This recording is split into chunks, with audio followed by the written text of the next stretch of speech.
Hello hello everyone, आप सब कैसे हैं। आई होप आप बहुत अच्छे होंगे। आप देख रहे हैं आपका अपना यूट्यूब चैनल जीएस अड्डा विद पीसी और मैं आपका जीएस मेंटर प्रकाश राज आपका तहे दिल से हार्दिक अभिनंदन करता हूं।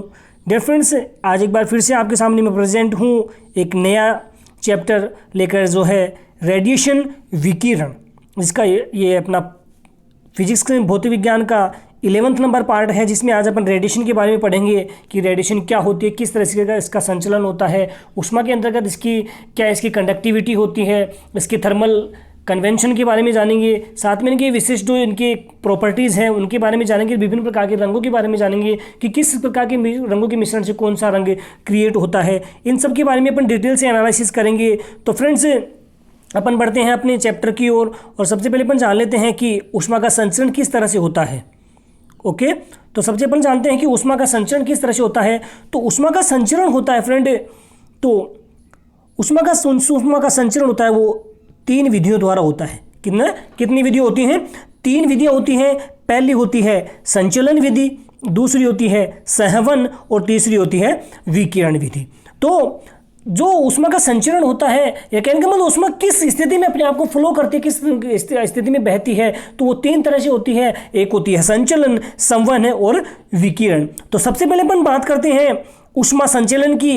तो ऊष्मा संचलन की बात करें तो इस विधि में उच्च ताप पर वस्तु के कण निम्न ताप पर वस्तु के कणों को ऊष्मा का स्थानांतरण करते हैं। कहने का मतलब ये है कि इस विधि के जो कोई भी हाई टेम्परेचर के ऊपर जो वस्तु के कण होते हैं, वो निम्न टेम्परेचर पर जो वस्तु के कणों को क्या करते हैं, उस वस्तु के कणों के अंदर जो ऊष्मा संचित होती है उसका क्या करते हैं, ट्रांसफर करने का कार्य करते हैं। जबकि कण स्वयं अपनी स्थितियों में नहीं छोड़ते हैं, लेकिन कभी भी अपनी स्थिति को नहीं छोड़, कहने का मतलब एक स्थान से दूसरे स्थान पर ऊष्मा का संचरण तो करते हैं, उसका ट्रांसफर तो करते हैं, लेकिन अपनी खुद की स्थिति को क्या करते हैं, एक ही जगह फिक्स रखते हैं, उसको बिल्कुल भी नहीं छोड़ते हैं। ये क्या होता है, ऊष्मा का संचलन होता है कि इस तरह से ऊष्मा अपने आप को अपने आप को एक फ्लोटेशन में मूव करती है।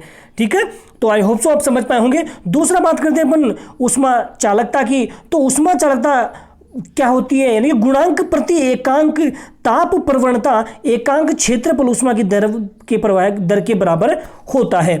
कहने का मतलब यह है कि जो प्रति एकांक ताप प्रवणता है वो क्या करती है, प्रति एकांक ऊष्मा क्षेत्र प्रवाह की उसकी दर की क्या होती है, हमेशा बराबर होती है। कहने का मतलब एक उस क्षेत्रफल के अंतर्गत एकांक क्षेत्रफल के अंदर ऊष्मा का प्रवाह किस गति से हो रहा है, किस दर के अकॉर्डिंग होता है, उसके बराबर होता है कौन, गुणांक प्रति एकांक ताप प्रवणता। यानी कि जो प्रति एकांक ताप प्रवणता होती है वह एकांक क्षेत्रफल की ऊष्मा प्रवाह की दर की क्या होती है, हमेशा बराबर होती है, इक्वल होती है। ओके फ्रेंड, नेक्स्ट अपन बात करते हैं कि इसके मात्रक की, इनकी इकाई और इनकी विमाएं क्या होती हैं। तो इसमें ऐसा ही प्रणाली में एक इसकी इकाई होती है, वो क्या होती है, उसे क्या कहेंगे कि अपन जे यानी कि जूल सेकंड -1 मीटर -1 और के -1 होती है। क्या होती है, JS -1 M -1 और K -1 होती है। तथा CGS पद्धति की अपन बात करें तो CGS पद्धति में होती है सेकेंड -1 C के सेंटीमीटर -1 और सेल्सियस -1 होती है। ओके फ्रेंड, या सेंटीग्रेड यानी कि C से इसके रिलेटेड करेंगे तो क्या हो गया, CGS पद्धति में क्या हो गया, कैलोरी S -1 CM -1 और C -1 होती है। ओके, जबकि बात करें इसकी वीमा की बात करें तो इसकी वीमा होती है वो होती है M1 L1 T-3 होती है और थीटा -1 होती है। तो एग्जाम में पूछा जा सकता है कि ऊष्मा की चालकता की अगर उसकी इकाई की बात करें तो इकाई तो क्या होती है, JS -1 M -1 K -1 होती है। जबकि CGS पद्धति में इसकी इकाई की बात करें तो calorie S inverse CM inverse और C -1 होती है। ओके, जबकि वीमा होती है वो क्या होती है, M1 L1 T-3 थीटा -1 होती है। ओके फ्रेंड, नेक्स्ट अपन बात करते हैं तो वो है ऊष्मीय संवहन। उसमें संवहन की बात करें तो इस विधि में ऊष्मा स्थानांतरण माध्यम के वास्तविक द्रव्यमान स्थानांतरण के द्वारा होता है। कहने का मतलब ये है कि इसके अंतर्गत जब ऊष्मा का ट्रांसफर होता है तो उसके लिए एक रियल माध्यम की आवश्यकता होती है और उस माध्यम के वास्तविक द्रव्यमान के स्थानांतरण के द्वारा होता है। क्योंकि उस माध्यम के अंदर जितना मास काम कर रहा है, जितना द्रव्यमान होता है, उस द्रव्यमान के ट्रांसफर के द्वारा ही इसका स्थानांतरण, ऊष्मा का स्थानांतरण होता है और वो क्या होती है, ऊष्मा का संवहन होता है। Okay friend, I hope so आप समझ पाए होंगे। बढ़ते हैं नेक्स्ट। तो नेक्स्ट अपन बात कर लेते हैं विकिरण के बारे में कि विकिरण क्या चीज़ होती है, रेडिएशन किसे कहते हैं। तो उच्च ताप की वस्तु से विद्युत चुंबकीय तरंगों के रूप में संचरित ऊष्मा या ऊर्जा को क्या कहते हैं, विकिरण कहा जाता है। कहने का मतलब यह है कि उच्च ताप की वस्तु से विद्युत चुंबकीय तरंगों के रूप में, यानी कि कोई भी हाई टेम्परेचर के दौरान अपन बात करें तो विद्युत जो चुंबकीय तरंगे होते हैं जिस दिशा में संचरण करती है, जिस स्थिति में संचरण के दौरान जो ऊष्मा या ऊर्जा होती है उसी को क्या कहते हैं, विकिरण कहते हैं। ओके फ्रेंड, तो अब समझ पाए होंगे। नेक्स्ट अपन बात करते हैं वो है ऊष्मीय विकिरण। ऊष्मीय विकिरण के बारे में, इसके बारे में जानते हैं, इसके कौन कौन से गुण होते हैं, क्या इसके कैरेक्टर होते हैं। सबसे पहले अपन बात करें तो सबसे पहला होता है विद्युत चुंबकीय विकिरणों का वह भाग जो स्पेक्ट्रम में अवरक्त क्षेत्र में स्थित होता है ऊष्मीय विकिरण कहलाता है। कहने का मतलब किसे कहेंगे ऊष्मीय विकिरण, यानी कि विद्युत चुंबकीय विकिरणों का वह भाग जो स्पेक्ट्रम में अवरक्त क्षेत्र में स्थित होता है। कहने का मतलब जहां से जो रेज आ रही है उस रेज का जो अवरक्त क्षेत्र होता है, जो वॉयलेट क्षेत्र होता है, उस क्षेत्र के अंदर प्रेजेंट होता है, तो उसे क्या कहा जाता है, ऊष्मीय विकिरण कहा जाता है। ओके, इनकी तरंग दैर्ध्य की बात करें तो इनकी तरंग दैर्ध्य होती है प्रकाश की तरंग दैर्ध्य से क्या होती है, हमेशा अधिक होती है। ओके, जो ऊष्मीय विकिरण होती है उनकी तरंग दैर्ध्य प्रकाश की तरंग दैर्ध्य से क्या होती है, हमेशा हाई होती है, ज्यादा होती है, अधिक होती है। ओके, बात करें नेक्स्ट, स्रोत से प्रेक्षक तक ये सरल रेखा में माध्यम को बिना प्रभावित किए संचरित होती है। कहने का मतलब सीधा सीधा ये है कि इनको संचरित होने के लिए, स्रोत से इनको संचरित होने के लिए किसी भी माध्यम की आवश्यकता नहीं होती है। ओके, या माध्यम को बिना प्रभावित किए ये क्या करती है, संचरित होती रहती हैं। ओके, नेक्स्ट बात करें इनके वेग की, तो इनका वेग होता है वो प्रकाश के वेग की क्या होता है, हमेशा बराबर होता है। ओके, तो इसका वेग क्या होगा, हमेशा प्रकाश के वेग के बराबर होता है। इनका वेग हमेशा प्रकाश के वेग के बराबर होता है। नेक्स्ट है वस्तु का ताप कम होने पर कम व अधिक होने पर अधिक विकिरण उत्सर्जित होते हैं। मेरे कहने का मतलब ये है कि जो जो वस्तु का टेम्परेचर कम होता जाएगा तो उस स्थिति में उसमें क्या है कि जो उसमें विकिरण होते हैं क्या है, कम उत्सर्जित होती है, और जो जो टेम्परेचर हाई होगा, इंक्रीज होगा, तो उसके अंतर्गत विकिरण होती है वो क्या होती है, ज़्यादा उत्सर्जित होती है। ओके फ्रेंड, बढ़ते हैं नेक्स्ट अपन बात कर लेते हैं कि ताप की, इसके बारे में जान लेते हैं कि ताप बढ़ने के साथ साथ वस्तु के रंग में क्या परिवर्तन होते हैं। तो जो जो टेम्परेचर बढ़ेगा, टेम्परेचर बढ़ने की, जैसे सबसे पहले अपन बात करें 525 डिग्री सेल्सियस टेम्परेचर की, तो उस दौरान कलर कैसा हो जाएगा, मंद लाल हो जाता है। 525 डिग्री सेल्सियस में कलर होता है, मंद होता है। 900 डिग्री सेल्सियस में बात करें तो चेरी लाल होता है। 1100 डिग्री सेल्सियस की बात करें तो नारंगी लाल होता है। सॉरी फ्रेंड, 1200 डिग्री सेल्सियस की बात करें तो पीला कलर हो जाता है, और 1600 डिग्री की बात करें तो कितना हो जाता है, श्वेत कलर हो जाता है। तो आपको इनको याद रखना है, एग्जाम में पूछा जा सकता है। बढ़ते हैं नेक्स्ट है किरचॉफ का नियम। कि किरचॉफ का नियम है वो क्या कहता है। तो डियर फ्रेंड्स, जो किरचॉफ का नियम ये कहता है कि नियत ताप तथा तरंग दैर्ध्य पर, आपके सामने दो चीजें, एक तो दिया गया नियत, एक स्थिर ताप दिया गया है, एक तरंग दैर्ध्य पर समस्त वस्तुओं की स्पेक्ट्रमी उत्सर्जन क्षमता तथा स्पेक्ट्रमी अवशोषण क्षमता का अनुपात क्या होता है, हमेशा नियत होता है। ओके फ्रेंड, क्या कहता है किरचॉफ का नियम, यह कहता है कि निम्न ताप तथा तरंग दैर्ध्य पर समस्त वस्तुओं की स्पेक्ट्रमी उत्सर्जन क्षमता तथा स्पेक्ट्रमी अवशोषण क्षमता का अनुपात हमेशा क्या होता है, नियत बना रहता है, तथा यह पूर्णतः कृष्णिका की उत्सर्जन क्षमता की क्या होता है, बराबर होता है। तो किसे कहेंगे किरचॉफ का नियम, कि निम्न ताप तथा तरंग दैर्ध्य पर समस्त वस्तुओं की स्पेक्ट्रमी उत्सर्जन क्षमता तथा स्पेक्ट्रमी अवशोषण क्षमता का अनुपात हमेशा नियत रहता है, जो किसके बराबर होता है, हमेशा कृष्णिका की उत्सर्जन क्षमता के बराबर होता है। Okay friend, I hope so आप समझ पाए होंगे। बढ़ते हैं नेक्स्ट। तो नेक्स्ट है मिश्रण की। नेक्स्ट की अपन बात करें वो है मिश्रण, विभिन्न रंगों के मिश्रण, यानी कि विभिन्न प्रकार के कलर्स को आपस में मिलाया जाता है तो जो एक नया कलर बनता है उसका रंग कैसा होता है, तो उसके बारे में जान लेते हैं। सबसे पहले अपन बात करते हैं हरा प्लस लाल। तो हरा प्लस लाल जो कलर होता है वो बल्कि किसका निर्माण करता है, पीले कलर का निर्माण करता है। और इनसे रिलेटेड एक नई क्वेश्चन एग्जाम में अवश्य पूछा जाता है, तो आप इनको अच्छे से रीड करिएगा। तो लाल प्लस हरा मिलकर किसका निर्माण करेगा, पीले कलर का निर्माण करता है।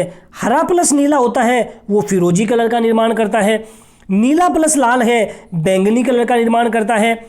पीला प्लस नीला है श्वेत कलर का निर्माण करता है। बैंगनी प्लस हरा है श्वेत रंग का करता है। फिरोजी प्लस लाल ये भी श्वेत कलर बनाता है। पीला प्लस फिरोजी प्लस बैंगनी श्वेत कलर का निर्माण करते हैं। पीला प्लस फिरोजी मिलकर हरे कलर का निर्माण करते हैं। लाल प्लस पीला प्लस नीला काले कलर का निर्माण करते हैं। और बैंगनी प्लस नीला लाल कलर का निर्माण करते हैं। जो बैंगनी और पीला कलर है दोनों मिलकर लाल कलर का निर्माण करते हैं। तो ये कुछ इंपॉर्टेंट मैंने आपके सामने यहाँ विभिन्न कलर प्रेजेंट किए हैं जिनको आपस में मिलाने से एक जो नया कलर बनता है तो वो भी आपके सामने बताया गया है। जैसे अपन बात करें, जैसे लाल प्लस हरा मिलकर किसका निर्माण करेंगे, पीले का निर्माण करते हैं। हरा प्लस नीला मिलकर फिरोजी कलर, नीला प्लस लाल बैंगनी, पीला प्लस नीला सफ़ेद, बैंगनी प्लस हरा श्वेत, फिरोजी प्लस लाल श्वेत, और पीला फिरोजी और बैंगनी मिलकर श्वेत कलर बनाते हैं। पीला और फिरोजी कलर मिलकर बनाते हैं हरा कलर। लाल पीला और नीला मिलकर बनाते हैं ब्लैक कलर। और बैंगनी प्लस पीला मिलकर बनाते हैं लाल कलर का निर्माण करते हैं। ओके फ्रेंड, नेक्स्ट बात करते हैं। तो नेक्स्ट है वो है विन विस्थापन का नियम। यानी कि विन विस्थापन का नियम क्या कहता है? विन विस्थापन का नियम फ्रेंड्स ये कहता है कि कोई भी अगर टेम्परेचर पे कि अधिक विकिरणों के संगत जो तरंग धैर्य होती है वो कृष्णिका के परम ताप के व्युत्क्रमानुपाती होती है। कहने का मतलब जो कृष्णिका होती है उसका जो परम टेम्परेचर होगा, उसका जो एक निश्चित टेम्परेचर होता है, एक निश्चित टेम्परेचर का मान होता है, उसके अनुक्रमानुपाती या व्युत्क्रमानुपाती वो कौन होती है? जो संगत तरंग धैर्य यानी कि विकिरणों की तरंग धैर्य होती है वो कृष्णिका के परम ताप के अनुक्रमानुपाती या व्युत्क्रमानुपाती होती है।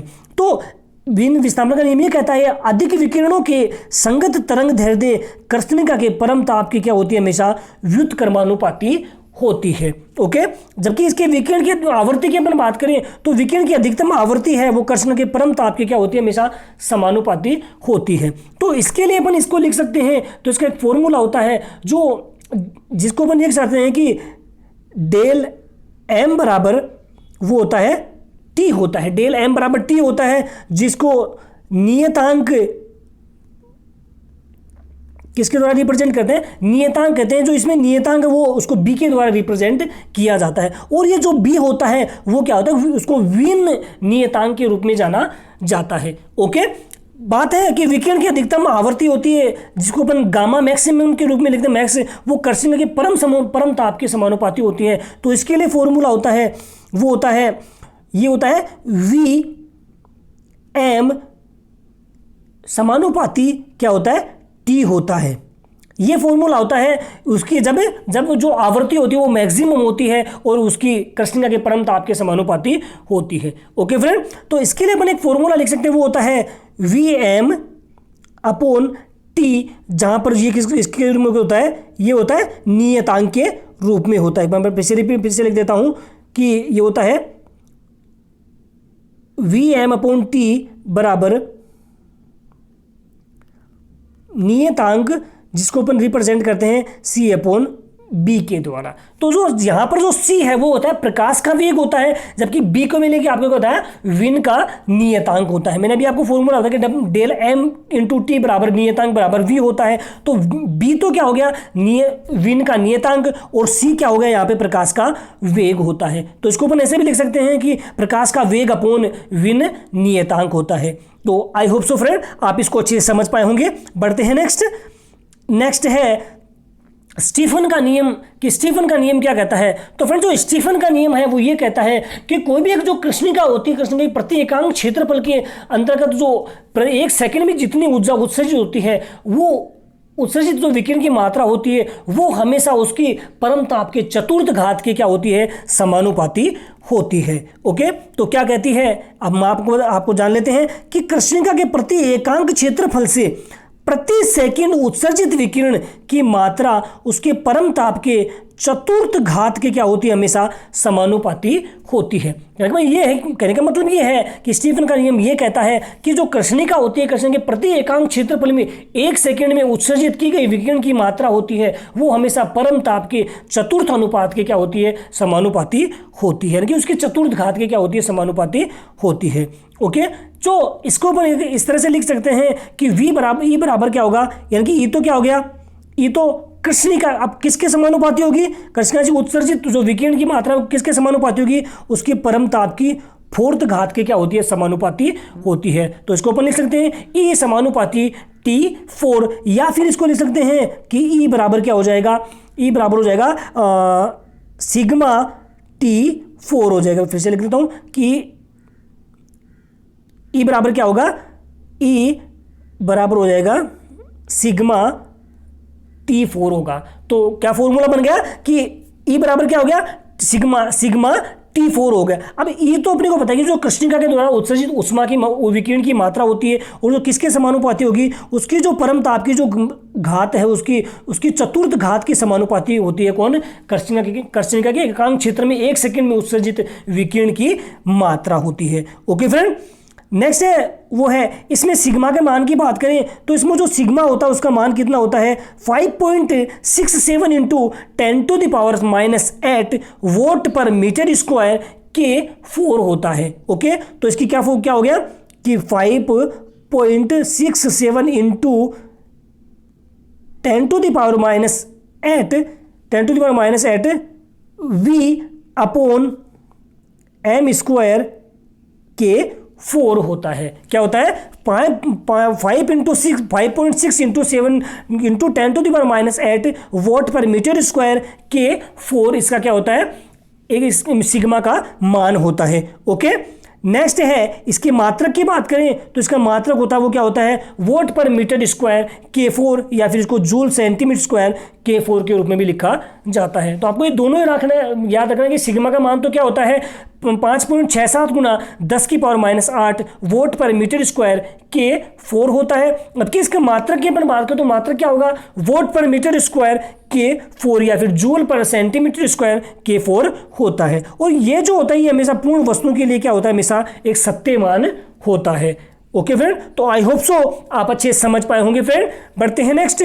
तो नेक्स्ट है न्यूटन का शीतलन नियम। कि न्यूटन का शीतलन नियम क्या कहता है? तो किसी वस्तु के शीतलन की दर उस वस्तु तथा वातावरण के तापांतर की क्या होती है? हमेशा समानुपाती होती है। क्या होती है? हमेशा समानुपाती होती है। और उस कंडीशन में अगर तापांतर अधिक न हो तो वस्तु का क्षेत्रफल वस्तु का औसत ताप क्या होता है? हमेशा नियत रहे, यानी कि नियत बना रहे। तो किसे कहेंगे न्यूटन का शीतलन नियम? कि किसी भी वस्तु के शीतलन की दर उस वस्तु तथा वस्तु के वातावरण के तापांतर की क्या होती है? में समानुपाती होती है। जब तापांतर क्या हो? अधिक न हो तो वस्तु का क्षेत्रफल और वस्तु का जो नियत ताप होता औसत ताप होता है वो क्या होता है? नियत बना रहता है। ओके फ्रेंड, तो आप समझ पाए होंगे। नेक्स्ट अपन बात करते हैं शीतलन दर जो R है उसकी इकाई क्या होगी? तो शीतलन दर R की इकाई क्या होती है? कैलोरी पर सेकंड क्या होगी? कैलोरी पर सेकंड होती है। जबकि इसकी वीमा की बात करें तो इसकी वीमा होती है mL2T-3 होती है। क्या होती है? mL2T-3 होती है। एक बार फिर से लिख देता हूं, तो क्या होगी? mL2T-3 होती है। तो आपको इनकी वीमाएं याद रखनी है फ्रेंड। एग्जाम में 101% एक नंबर का क्वेश्चन पूछा जाता है कि आपके सामने कोई भी जैसे ये पूछ लिया कि न्यूटन के शीतलन नियम में R की वीमा क्या होती है? तो क्या होगी? mL2T-3 होती है। ओके फ्रेंड, तो आई होप सो आप समझ पाए होंगे। और आपको कंटेंट अच्छा लग रहा है तो आप वीडियो को अवश्य लाइक कीजिए, क्योंकि आपका एक लाइक मुझे बहुत ज़्यादा मोटिवेट करता है, मुझे मेरी मोटिवेशन को बहुत ज़्यादा बिल्ड करता है और मैं आपके लिए और अच्छा कंटेंट तैयार करने की कोशिश करता हूँ। तो फ्रेंड्स बढ़ते हैं नेक्स्ट है अब जान लेते हैं अपन विकिरण से संबंधित कुछ महत्वपूर्ण तथ्यों के बारे में। सबसे पहला अपन बात करते हैं तो किसी वस्तु द्वारा उत्सर्जित विकिरण की मात्रा की निर्भरता, यानी कोई भी एक वस्तु और वस्तु के अंतर्गत जितनी भी विकिरण उत्सर्जित हो रही है तो उनकी जो मात्रा होती है उसके ऊपर किस प्रकार से डिपेंड करता है? तो सबसे पहले तो किस पे? वस्तु के पृष्ठ के क्षेत्रफल पर डिपेंड करता है। जो कोई भी वस्तु है उसके द्वारा उत्सर्जित विकिरण हो रही है उसकी मात्रा किस पे डिपेंड करेगी? वस्तु के पृष्ठीय क्षेत्रफल पर। दूसरा वस्तु तथा वातावरण के तापांतर पर। तीसरी विकिरण के उत्सर्जन के समय पर, यानी जितने समय में विकिरण उत्सर्जित हो रही है उसके समय के ऊपर, उसके पृष्ठीय क्षेत्रफल के ऊपर, तथा वस्तु और वातावरण के तापांतर दोनों के बीच के ताप के अंतर के ऊपर डिपेंड करती है। ओके फ्रेंड, नेक्स्ट है किसी वस्तु द्वारा उत्सर्जित विकिरण की दर पर निर्भरता। तो सबसे पहला तो A के ऊपर डिपेंड करता है और दूसरा रो माइनस रो जीरो के ऊपर डिपेंड करता है। ओके, तीसरी है उसमें विकिरण नापने के लिए प्रयुक्त उपकरण, यानी कि उसमें विकिरण को नापने के लिए कौन कौन से यंत्र यूज में किए जाते हैं। तो एक तो होता है क्रुक विकिरण मापी, दूसरा बायल सूक्ष्म विकिरण मापी, तीसरा बोलोमीटर और चौथा पायरोमीटर। आपको याद रखना है कि एग्जाम में पूछा जा सकता है कि बोलोमीटर का उपयोग किसके लिए किया जाता है, तो उसमें विकिरण को मापने के लिए, पायरोमीटर का भी उपयोग उसमें विकिरण मापने के लिए, बायल सूक्ष्म विकिरण मापी का उपयोग उसमें विकिरण मापने के लिए, और क्रुक विकिरण मापी का उपयोग भी उसमें विकिरण मापने के लिए किया जाता है। ओके फ्रेंड, तो आई होप सो आप समझ पाए होंगे। बढ़ते हैं नेक्स्ट। तो thank you friends, thanks for listening and watching this video. तो दोस्तों कैसा लगा आपको आज का कंटेंट? क्या वाकई में आपको लगता है कि ये कंटेंट आपके लिए बहुत ही ज़्यादा हेल्पफुल साबित हो सकता है, या आपकी किसी फैमिली मेम्बर या किसी भी आपके फ्रेंड्स की जो कंपटीशन एग्जाम की प्रिपरेशन कर रहे हैं उनके लिए भी मददगार साबित हो सकता है? तो आप जाइए और आपके जितने भी सोशल मीडिया ग्रुप है उसमें इसको ज़्यादा से ज़्यादा शेयर कीजिए। अब इससे इतना सा होगा कि उनको कहीं ना कहीं अच्छा लगेगा, वो आपको थैंक्स कहेंगे, और मेरा भी एक जो छोटा सा मैसेज है वो उन तक पहुँच पाएगा। तो दोस्तों कैसा लगा आपको आज का वीडियो? आप मुझे कमेंट बॉक्स में मैसेज करके अवश्य बताएं, या मेरे व्हाट्सअप नंबर डिस्क्रिप्शन बॉक्स में दिए गए हैं उन पे भी मुझे आप मैसेज कर सकते हैं। पर प्लीज़ आई रिक्वेस्ट यू, आप प्लीज़ कॉल ना करें। इमरजेंसी में आप कॉल करें, अन्यथा आप कॉल नहीं करें, आप मुझे मैसेज कर सकते हैं। मैं आपका 101% रिप्लाई करने की कोशिश करूँगा। तो आज के लिए इतने फ्रेंड्स, और मेरे जितने भी न्यू फ्रेंड्स वीडियो को देख रहे हैं वो, अगर आपको कंटेंट अच्छा लगता है वीडियो को लाइक अवश्य कीजिए, और विद बेल आइकन मेरे चैनल को सब्सक्राइब कीजिए, जिससे आने वाले जितने वीडियोज़ हैं उनकी नोटिफिकेशन आपको मिल सके और आप अपने जीएस नॉलेज को गेन कर सकें। तो आज के लिए इतने फ्रेंड्स, मिलते हैं नेक्स्ट वीडियो में कल के लिए। तो धन्यवाद फ्रेंड्स, जय हिंद, जय भारत।